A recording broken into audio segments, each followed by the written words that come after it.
Hello, guys. I wanted to talk today about setbacks. Now, setbacks are usually referred to as challenges and obstacles that can leave us really disoriented and troubled and questioning many times our own abilities.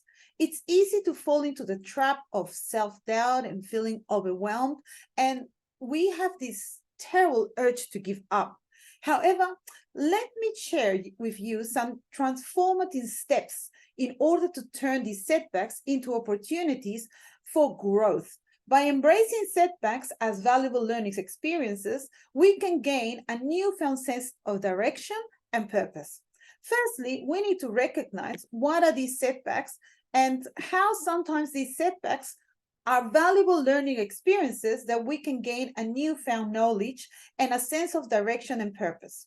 Firstly, we need to recognize that setbacks are not necessarily indicative of our self-worth or our capability, or that we didn't do something in the way we should have done it.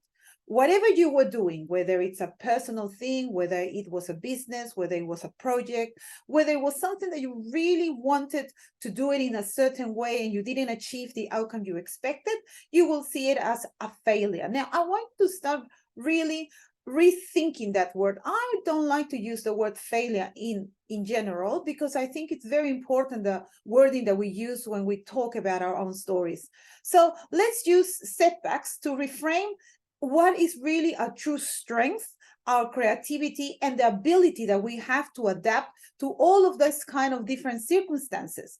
And let's start thinking as setbacks as perhaps as stepping stones towards our path to success. Sometimes we can use this as a catalyst to propel us to move forward and to actually achieve even greater heights. So I use usually three things with everyone that I help through my work and with my clients, which are three key words: acceptance, acknowledgement, and adaptability. Let's talk about acceptance. First of all, yes, we had a setback.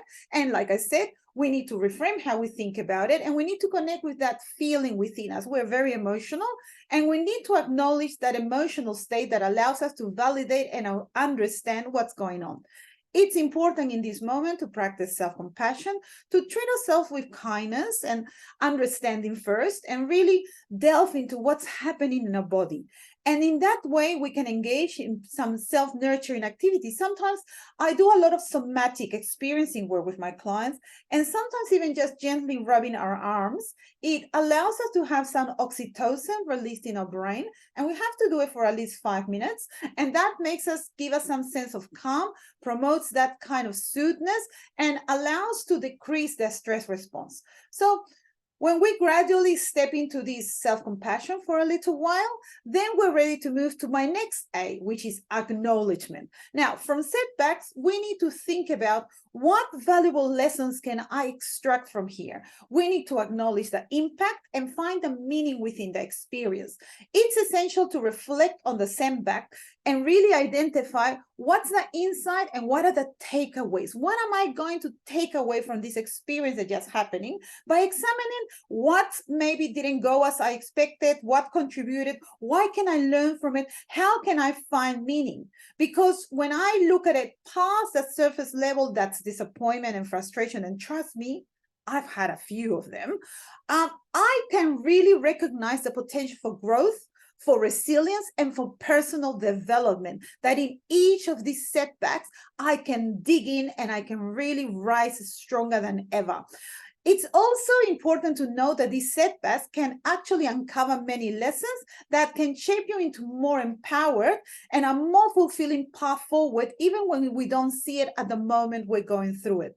And the next one, then we arrive to my third A, which is adaptability. And we're all creatures of change and we all adapt. That's who we are as human beings, and our brain is very plastic, and we can talk about that in another day.